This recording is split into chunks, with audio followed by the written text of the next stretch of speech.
The desert sun blazed mercilessly as Tank Commander Bethany Kirby scanned the endless dunes through her periscope. Her M1 Abrams Iron Lady rumbled steadily across the barren landscape, its tracks carving deep furrows in the sand. At 32, Kirby had seen enough combat to know when something felt wrong. The radio crackled with routine chatter, but an uneasy silence hung over the patrol route. Little did she know that in just 2 hours, her crew would face the fight of their lives. Before we dive into Bethany's incredible story of courage and determination, I'd love to know where you're watching from today. Drop a comment below and tell me your state or city. Let's see how far our military story family reaches. The rumble of the M1 Abrams filled Bethany's bones as they crossed another ridge. Sand stretched in every direction, broken only by rocks and scrub brush. She adjusted her headset and checked the time. 0930 hours. Right on schedule. Thompson, ease up on the throttle, she said into her mic. We're not racing to breakfast. Copy that, Commander. Thompson's voice crackled through the intercom from the driver's position below. Just trying to beat the heat. Bethany smiled. At 19, Thompson worried about everything. The heat, the sand, whether his girlfriend back home was getting his letters. Good kid, though. Steady hands on the controls. She peered through her commander's sight, scanning the horizon. Nothing but empty desert. The way she liked it on patrol days. Boring meant everyone went home safe. Martinez, you awake up there? She called to her gunner. Wide awake, Commander. Thermal scopes clear. No movement except a couple of lizards trying to stay cool. Martinez had been with her for 2 years. Steady as a rock and could hit a dime at 2,000 meters. His wife had just had their second baby. He carried the ultrasound photo in his helmet. Hayes, how's our ammo count? Full load, Commander, came the reply from their newest crew member. 40 rounds of main gun, plenty of machine gun ammo, and enough water to float this thing home. Hayes made her laugh. 22 years old and treated everything like a joke. But when things got serious, he moved shells into the main gun faster than anyone she'd ever seen. The radio crackled with routine chatter from other units. 2nd Platoon was checking in from the eastern sector. 1st Platoon reported all quiet from the northern route. The supply convoys were running on schedule. Everything normal. Bethany pulled out her water bottle and took a small sip. The desert would cook you if you weren't careful. She'd learned that lesson the hard way during her first deployment. Now she watched her crew like a mother hen, making sure they drank enough water and didn't push too hard in the heat. Commander, we've got company, Thompson said. Bethany looked ahead. A convoy of supply trucks appeared over the next ridge, headed their way. She counted 12 vehicles with a pair of Humvees for escort. That's Bravo Company's morning run, she said. Right where they should be. The convoy leader's voice came over the radio. Iron Lady, this is Convoy 6. Good to see you out here. Bethany keyed her mic. Convoy 6, Iron Lady. Roads look clear ahead. Safe travels. Appreciated, Iron Lady. See you on the way back. She watched the trucks roll past, loaded with everything from ammunition to mail from home. Those supplies kept the forward bases running. Without them, soldiers went hungry, weapons stayed empty, and morale fell apart. Martinez, remember when we used to complain about escort duty? She asked. Yeah, boring as watching paint dry. Now I miss those easy days. Easy days have their place, Bethany said. Means somebody else isn't shooting at us. Thompson laughed. I'll take boring over exciting any day, Commander. Smart thinking, Thompson. Keep us moving toward checkpoint Charlie. The tank rolled forward, tracks throwing up small clouds of sand. Bethany checked her map. They'd reach the checkpoint in 30 minutes, then swing south toward the main supply route. Standard patrol pattern. Nothing fancy. She thought about her crew. Thompson, worried but reliable. Martinez, experienced and deadly accurate. Hayes, young but quick to learn. They trusted her to bring them home safe. That responsibility never got easier, but it made her a better leader. The radio stayed quiet except for routine check-ins. Other units reporting normal patrol status. Supply convoys moving on schedule. Base camps requesting routine supply drops. All the boring, everyday stuff that kept the war machine running. Bethany preferred it this way. Quiet meant everyone was doing their job. Quiet meant families back home didn't get bad news. Quiet meant her crew would eat dinner tonight and wake up tomorrow morning. She adjusted her periscope and scanned the horizon again. Still nothing but sand and rocks. The sun climbed higher, turning the metal surfaces inside the tank uncomfortably warm. By noon, it would be like sitting inside an oven. Checkpoint Charlie, 2 clicks ahead, Thompson reported. Copy that. Maintain current speed. The checkpoint came into view, a small outpost with sandbags and a radio antenna. Everything looked normal. Guards waved as they passed. Then the radio exploded with urgent voices. All units, all units. Convoy under attack. Grid 774-239. Request immediate assistance. Bethany's blood turned cold. That was 15 miles northeast. And the voice belonged to her brother's unit. The radio chatter hit like a punch to the stomach. Multiple voices talking over each other. Static. The sharp crack of gunfire in the background. Iron Lady, Iron Lady. This is command. Respond immediately. Bethany keyed her mic with steady hands. Command, Iron Lady. We copy. Iron Lady, we have a convoy under heavy attack. Medical supply convoy Delta 7. Grid reference 774-239. You are closest available armor support. Bethany's heart hammered against her ribs. Delta 7. Her brother Jake's convoy. She forced her voice to stay level. Command, Iron Lady. What's the situation? Multiple enemy armor. At least 6 tanks, unknown number of infantry. Convoy is pinned down in a depression. Limited cover. They've got wounded. Static filled the channel. Then Jake's voice broke through, tight with stress. This is Delta 7 actual. We're taking heavy fire from the North Ridge. They've got us zeroed in. We need immediate support.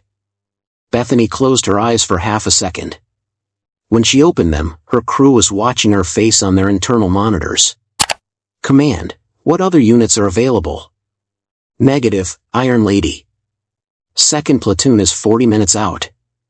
3rd platoon is engaged elsewhere. You've got Steel Thunder and War Horse with you.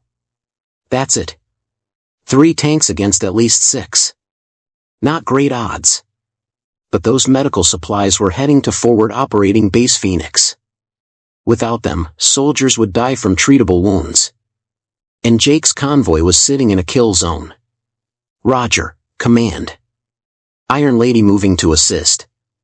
ETA 20 minutes. Copy, Iron Lady. Be advised, enemy forces appear better equipped than intelligence suggested. Exercise extreme caution. Bethany switched to the platoon frequency. Steel Thunder, War Horse, this is Iron Lady. Form up on me. We're moving fast to grid 774-239. Steel Thunder copies. Moving to your 6 o'clock. War Horse acknowledged. Right behind you. She could see the other 2 M1 Abrams in her peripheral vision, their dust trails merging with hers as they fell into formation. Thompson, give me everything this girl's got. But keep her steady. Roger that, Commander. Pedal to the metal. The tank's engine roared louder. The landscape blurred past as they hit top speed across the flat desert. Sand sprayed in wide arcs behind their tracks. Bethany opened the tactical frequency. Intel was coming in from a reconnaissance drone overhead. Iron Lady, Overwatch. Enemy positions confirmed on North Ridge. Count 6 main battle tanks, dug in positions. Infantry strength unknown. She studied her digital map display. The convoy was trapped in a natural bowl with steep sides. The enemy held the high ground with clear fields of fire. Classic ambush setup. Martinez, you getting this intel feed?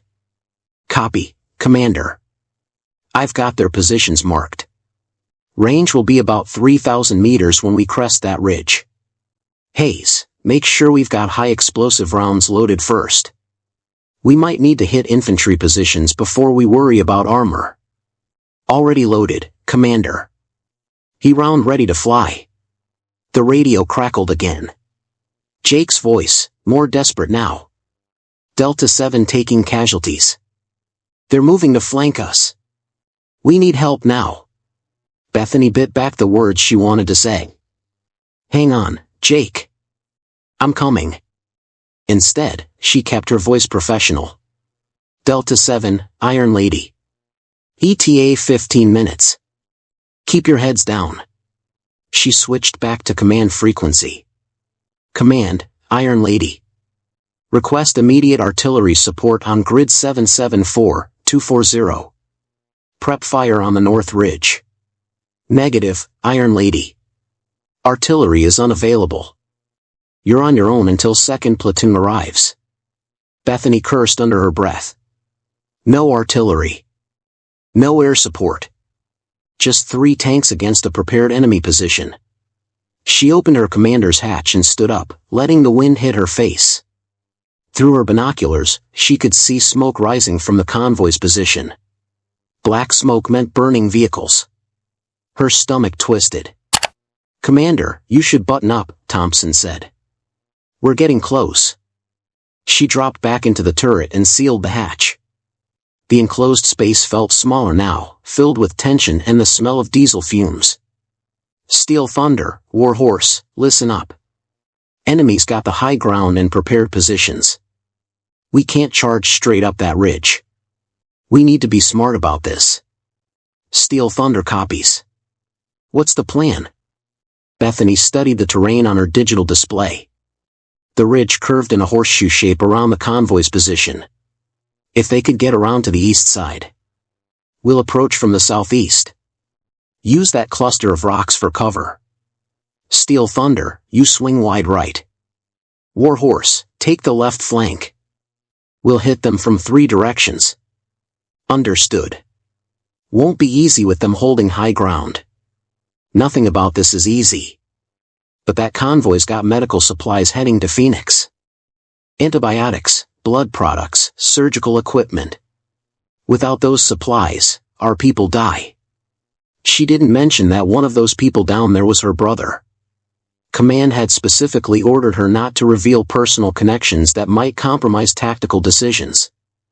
She understood why, but it didn't make the secret any easier to carry. The sound of distant gunfire grew louder. Through her periscope, she could see muzzle flashes on the northern ridge. All units, prepare for contact. Range 2,000 meters and closing. Thompson's voice was tight. Commander, I've got visual on the convoy position. Lots of smoke. Some vehicles look pretty beat up. Bethany's jaw clenched. Stay focused, Thompson. We're going to get them out. The 3 M1 Abrams crested the final ridge before the combat zone. Below them, the battlefield spread out like a deadly chess game. And somewhere in that smoke and chaos, her brother was fighting for his life.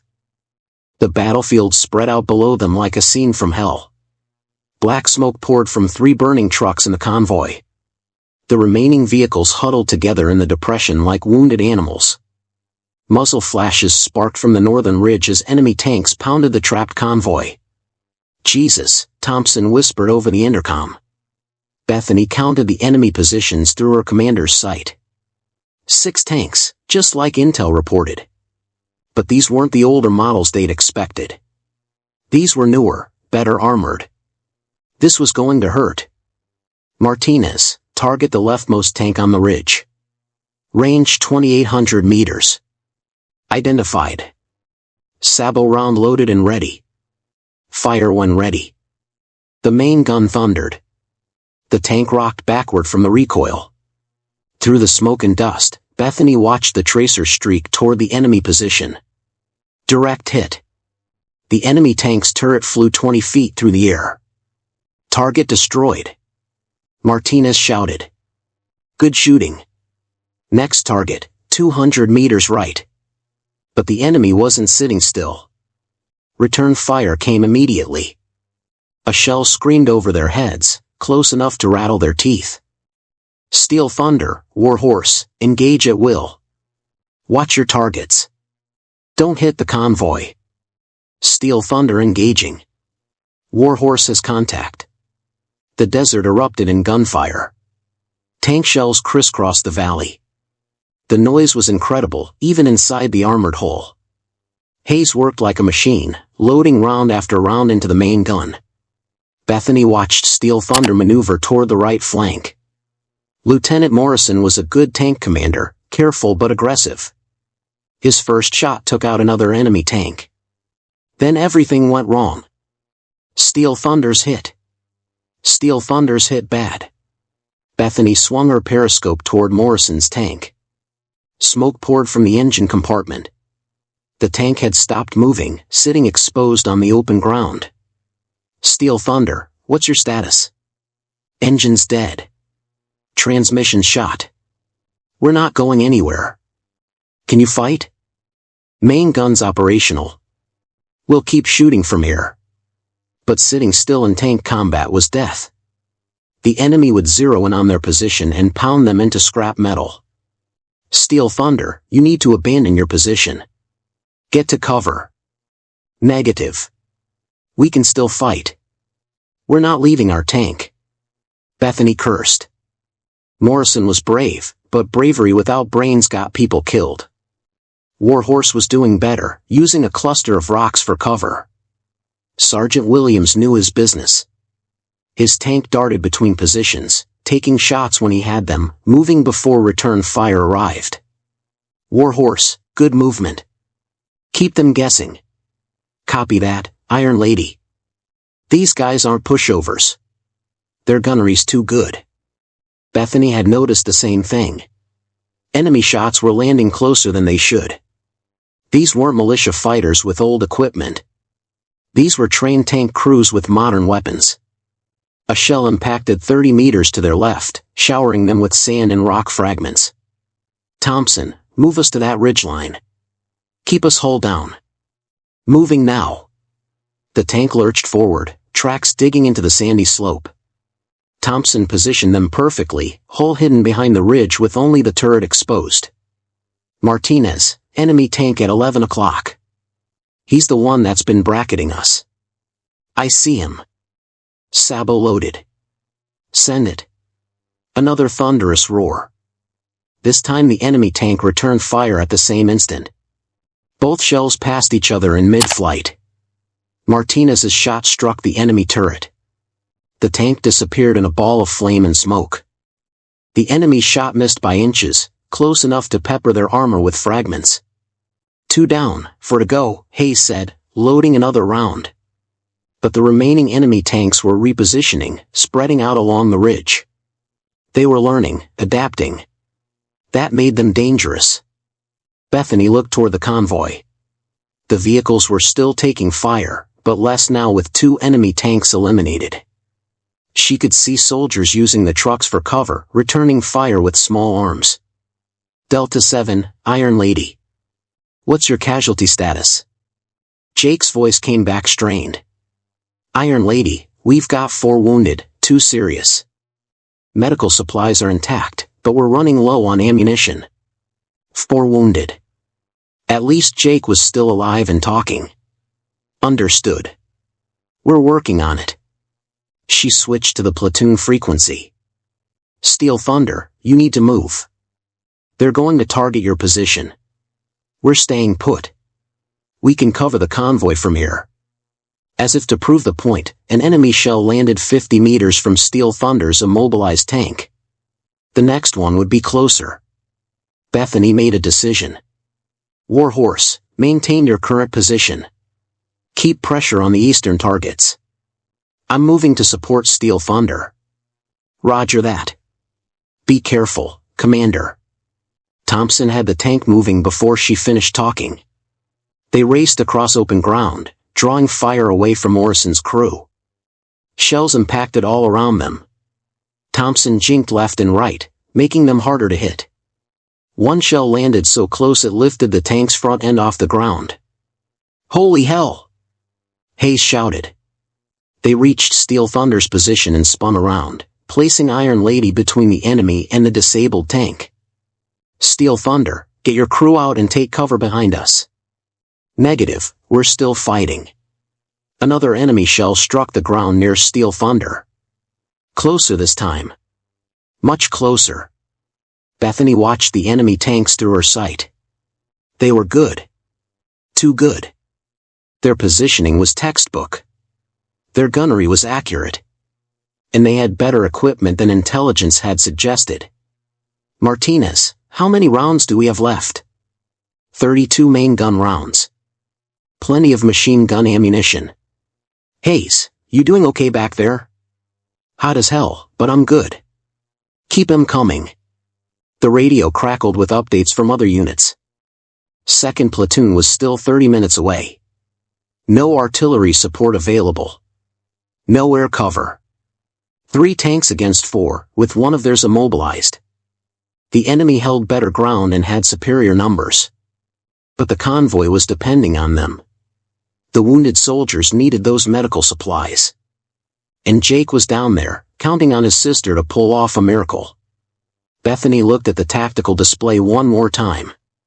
The enemy's positions were strong, but not perfect. There was a weakness, if she could find it. All units, all units. We need to try something different. This frontal assault isn't working. Bethany pulled out her tactical map and spread it across her lap. The paper was already stained with sweat and dust.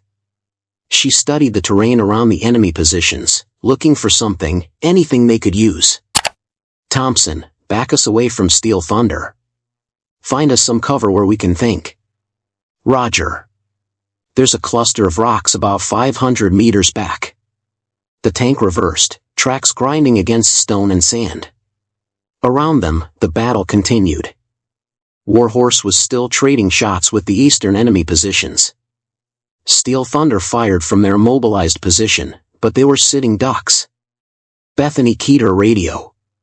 "Warhorse, cease fire and regroup on my position." "Copy, moving to you now." She looked at the map again. The enemy held a curved ridgeline that wrapped around the convoy like a horseshoe. High ground. Good fields of fire. Perfect defensive positions. But there was something. A narrow ravine on the eastern side of the ridge. It cut deep into the hillside, invisible from the enemy positions above. If they could get through it. "Martinez, look at this." She held up the map.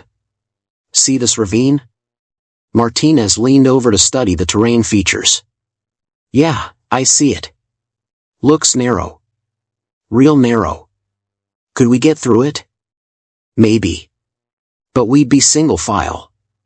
No room to maneuver. If someone's watching the exit, they'd blow us apart one at a time." Thompson finished from below. Warhorse pulled up beside them, and Sergeant Williams popped his head out of his commander's hatch. "What's the plan, Commander?" "We're not doing much good out here." Bethany showed him the map. "There's a route through this ravine. Gets us behind their positions." Williams studied it for a long moment. "That's a hell of a risk. One tank at a time through that gap. They hear us coming." "I know. But we can't win a straight-up fight. They've got us outgunned and outmaneuvered." The radio crackled. Jake's voice, tight with pain. "Iron Lady, Delta 7. We've got another man down. Serious chest wound. We need those medical supplies to Phoenix, and we need them now." Bethany's hands clenched around the map. Another wounded soldier. Time was running out for everyone down there. She keyed her radio to command frequency. "Command, Iron Lady. Request permission to attempt flanking maneuver through grid 776-241. Negative, Iron Lady. Hold current positions. Second platoon will be there in 25 minutes. Wait for backup. 25 minutes. The wounded soldiers might not have 25 minutes. And the enemy wasn't going to sit still. They'd reposition, maybe move to finish off the convoy. Bethany looked at the map one more time. The ravine was a gamble. A huge one. But it was the only way to get behind the enemy positions with enough firepower to matter. She made her decision. All units, we're going through the ravine. Warhorse, you'll follow me through. Steel Thunder, can you provide covering fire from your position? Copy that. We'll keep them busy. Williams climbed back into his tank. His voice came over the radio, concern obvious. Commander, you sure about this? Command said to wait for backup. Command doesn't know what we know. Those soldiers down there can't wait 25 minutes. She switched to her crew's internal communication. This was the hard part. Listen up. I'm going to disobey a direct order. We're going through that ravine instead of waiting for backup. Anyone who has a problem with that, speak up now. Silence for several seconds. Then Thompson's voice, steady but worried. Commander, that's your career if this goes wrong. I know. And if we get stuck in that ravine. I know that too. Martinez spoke up. What about the convoy? They really can't wait? Bethany looked toward the smoke rising from the trapped vehicles.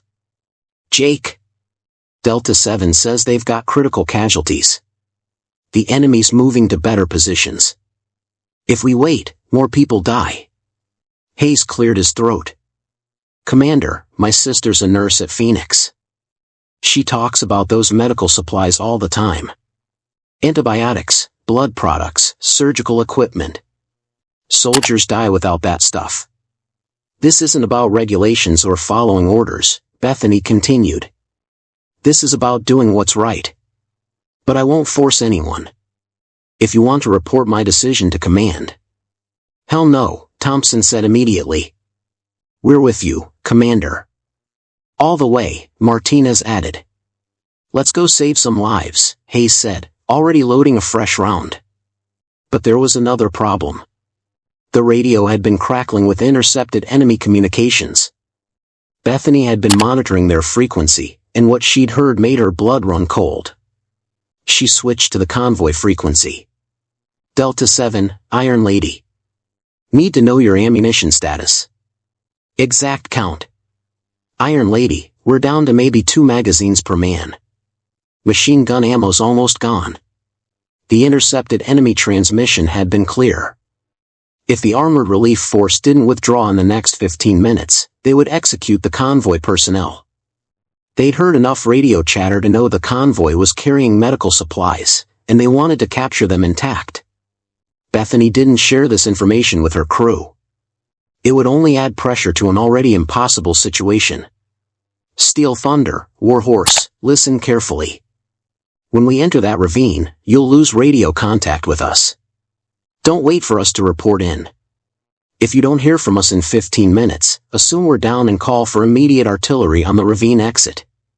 Understood, Williams replied grimly. Bethany folded the map and tucked it into her vest. The ravine entrance was 3 kilometers away. They'd have to cross open ground under possible observation from the enemy positions. She thought about her crew. Thompson, barely 20, with a girlfriend waiting for him. Martinez with his new baby. Hayes, young and brave and maybe too trusting in his commander's judgment. She thought about Jake, pinned down with wounded soldiers and running out of ammunition. She thought about her career, probably ending with this decision to disobey orders. Then she thought about the wounded soldiers who would die if those medical supplies didn't reach Phoenix. Thompson, plot a course to the ravine entrance. Fastest route possible. Course plotted, Commander. Hayes, make sure we've got high explosive rounds ready. We might hit infantry positions first. He rounds standing by. Martinez, once we're through that ravine, we'll have surprise for maybe 30 seconds. Make every shot count. Roger that. Bethany sealed her commander's hatch and checked her weapons one final time.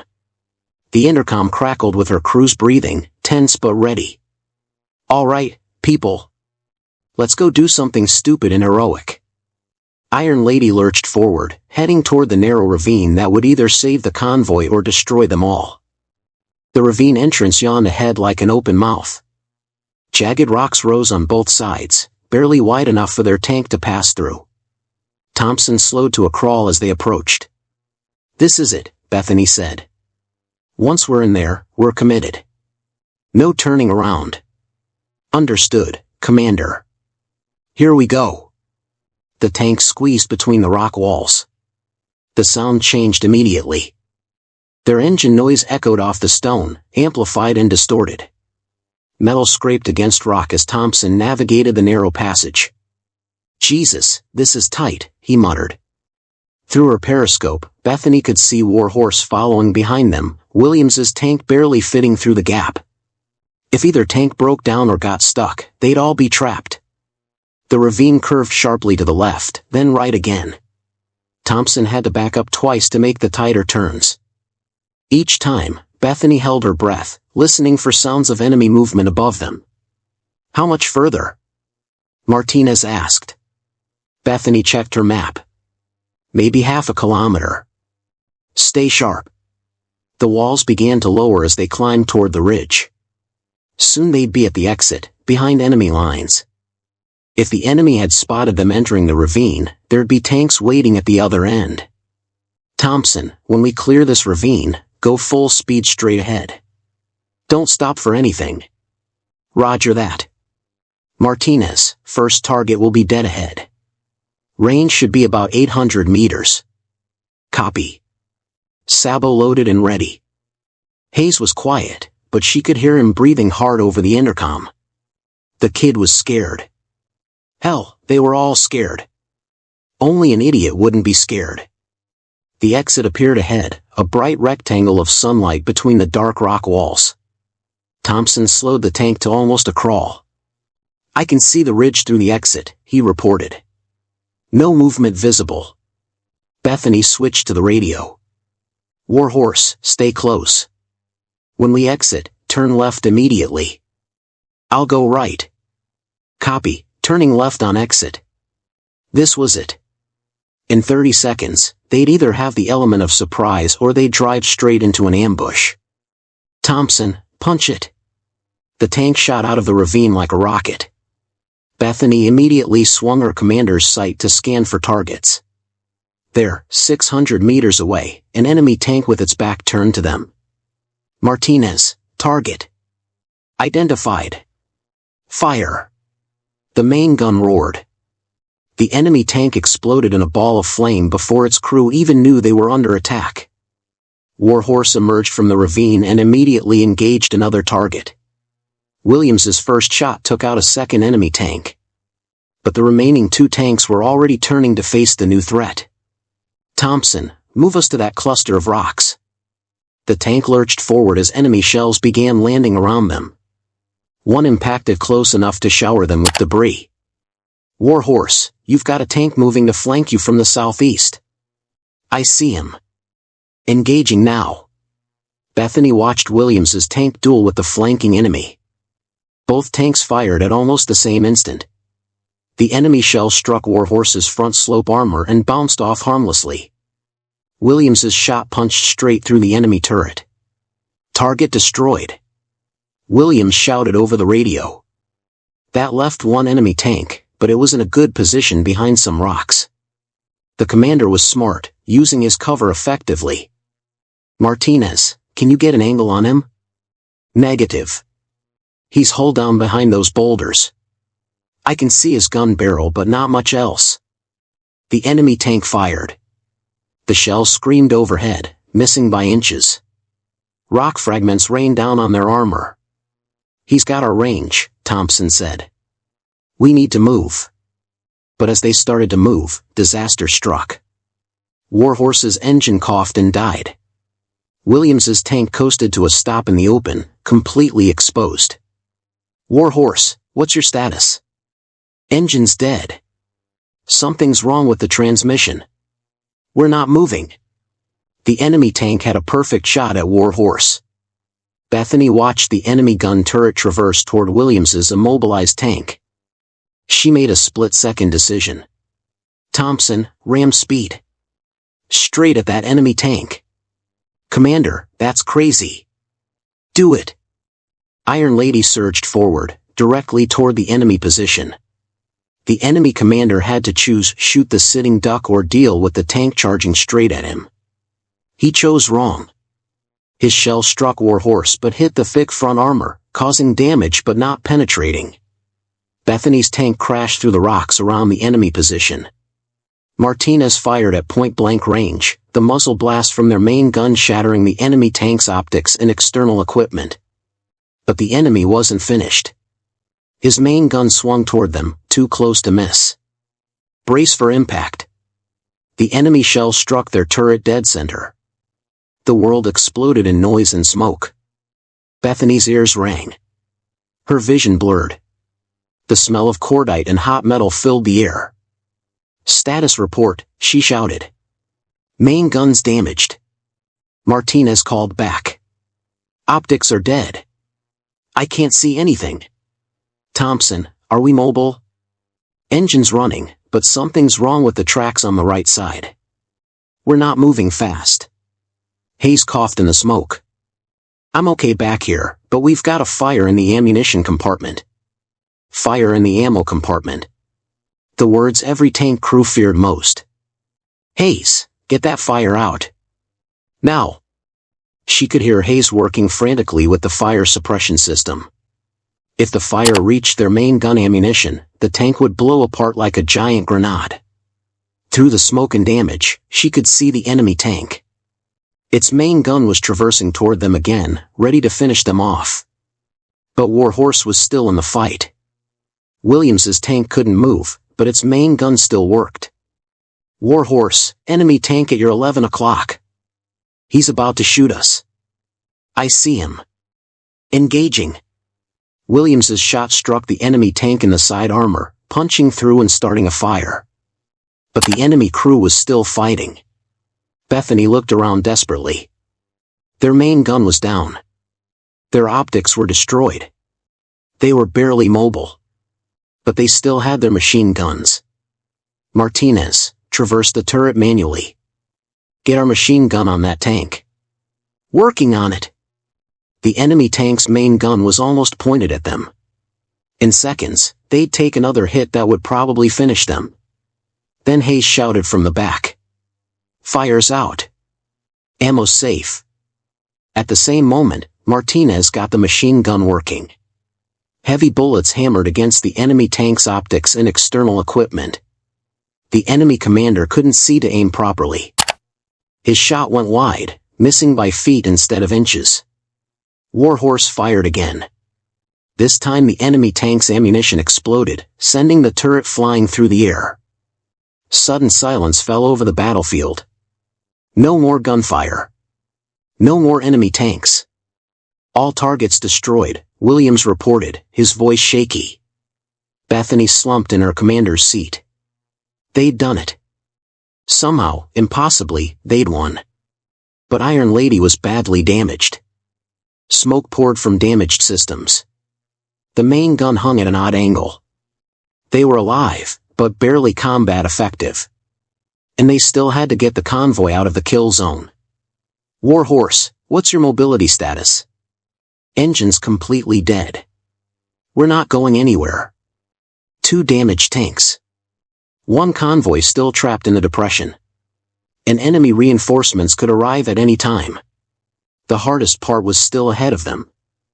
Smoke poured from Iron Lady's damaged systems, but the engine still ran. Bethany wiped blood from a cut on her forehead and assessed their situation. The main gun was useless. Half their optics were dead. But they were alive, and the convoy was still counting on them. Delta 7, Iron Lady. Enemy armor neutralized. What's your status down there? Jake's voice came back immediately, relief obvious. Iron Lady, thank God. We've got 5 wounded now. 2 critical. We need to move these medical supplies to Phoenix immediately. Bethany switched to her crew frequency. Thompson, can we make it down to the convoy? Engine's running rough, and the right track's damaged. But yeah, we can get there. Martinez, what do we have for weapons? Main gun's dead. Coke's machine gun works. Commander's 50 cal is operational. That's about it. Hayes, how bad is the damage back there? Ammunition's secure, but we've got systems failing all over. Fire suppression worked, though. Could have been a lot worse. Could have been a lot worse.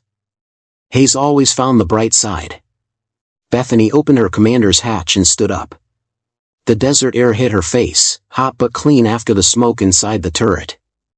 Around them, the burning hulks of enemy tanks sent black columns into the sky. Warhorse was 200 meters away, motionless but intact. Williams had his head out of his commander's hatch, giving her a thumbs up. Warhorse, can you provide overwatch while we evacuate the convoy? Affirmative. Main gun still works. We'll cover you. Thompson got Iron Lady moving, the damaged track making an awful grinding noise. They limped down the slope toward the trapped convoy, smoke trailing behind them. As they got closer, Bethany could see the full extent of the damage. 3 trucks were completely destroyed, still burning. 2 others had taken heavy damage but looked salvageable. The remaining vehicles clustered together like a wagon train under attack. Soldiers emerged from cover as Iron Lady approached. Bethany recognized Jake immediately, even with his face covered in dust and his uniform torn. He ran toward their tank, a huge grin splitting his dirty face. Thompson, stop here. Hayes, Martinez, get out and help with the wounded. Her crew climbed out of the tank, moving stiffly after hours of combat. Hayes immediately jogged toward the medical trucks, his medic training taking over. Bethany dropped down from her commander's hatch and felt her legs nearly buckle. The adrenaline was wearing off, leaving her shaky and exhausted. Jake reached her first, wrapping her in a bear hug that lifted her off the ground. You crazy, magnificent sister. I thought we were done for. Just doing my job, she said, but she hugged him back hard. Doing your job, hell. You saved our lives. All of us. She looked around at the convoy. Medics were working on the wounded. Soldiers were checking the salvageable vehicles.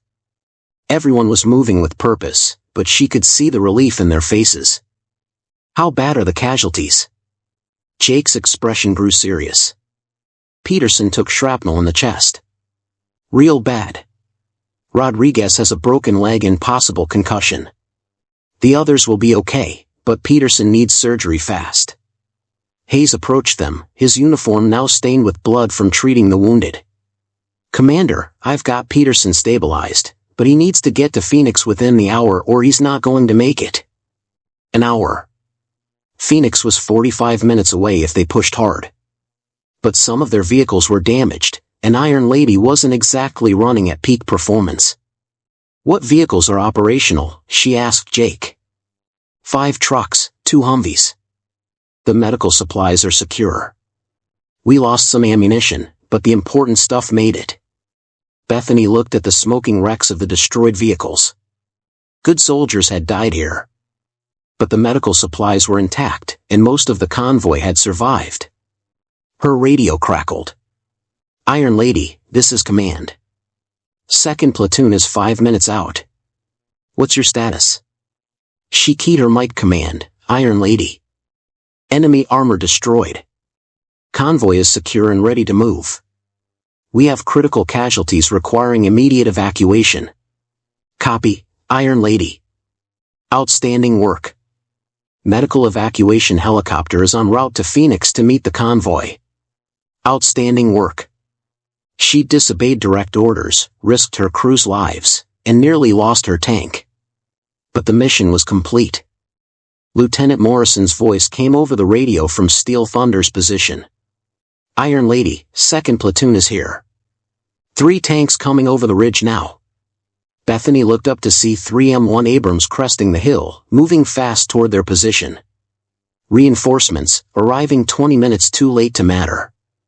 Martinez walked up, his face grim.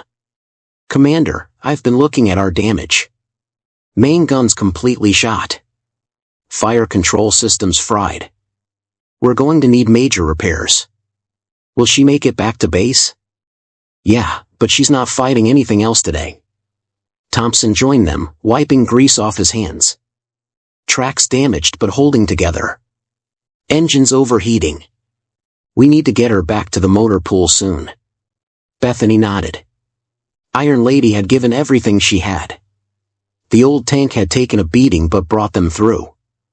Hayes approached with Peterson on a stretcher, and 4-line running into the wounded soldier's arm. He's stable for now, but that clock's ticking. Get him loaded into the fastest truck, Bethany ordered. Jake, get your convoy moving. Don't wait for us. What about you? We'll follow when we can. Get those medical supplies to Phoenix. Jake hesitated, then nodded. Thanks, sis. For everything. Within minutes, the convoy was moving. 7 vehicles carrying wounded soldiers and life-saving medical supplies, racing toward Phoenix and the field hospital that needed them. Bethany watched them disappear over the ridge, dust clouds marking their path. She felt a hand on her shoulder and turned to see Williams walking up, his crew behind him. Hell of a fight, Commander. Hell of a fight, she agreed. 2nd Platoon's tanks arrived, their commanders climbing out to assess the situation. Captain Rodriguez, 2nd Platoon leader, approached with a concerned expression. Commander Kirby, I need to ask. Did you receive orders to wait for backup? Here it was. The moment of reckoning. Yes, sir, I did. And you chose to engage anyway? Bethany looked at the burning enemy tanks, then toward the ridge where the convoy had disappeared. The convoy had critical casualties and was running out of ammunition. Intelligence indicated the enemy planned to execute prisoners if we didn't withdraw. I made a tactical decision to engage immediately. Rodriguez studied her for a long moment. Command's going to want a full report. Yes, sir. I understand. For what it's worth, you saved a lot of lives today. Those medical supplies will keep soldiers alive at Phoenix. Sometimes doing the right thing and following orders aren't the same thing. He walked back to his tank, leaving Bethany with her crew and her thoughts. Martinez climbed back up onto Iron Lady and began securing loose equipment. Thompson checked the engine one more time. Hayes finished packing his medical gear. Her crew. They'd followed her into an impossible situation and fought like demons. They'd trusted her judgment even when it meant disobeying orders. They deserved better than a commander who might get court-martialed for insubordination. Hey, Thompson called from the driver's position. Commander, you did the right thing. We all know it. Damn right, Martinez added.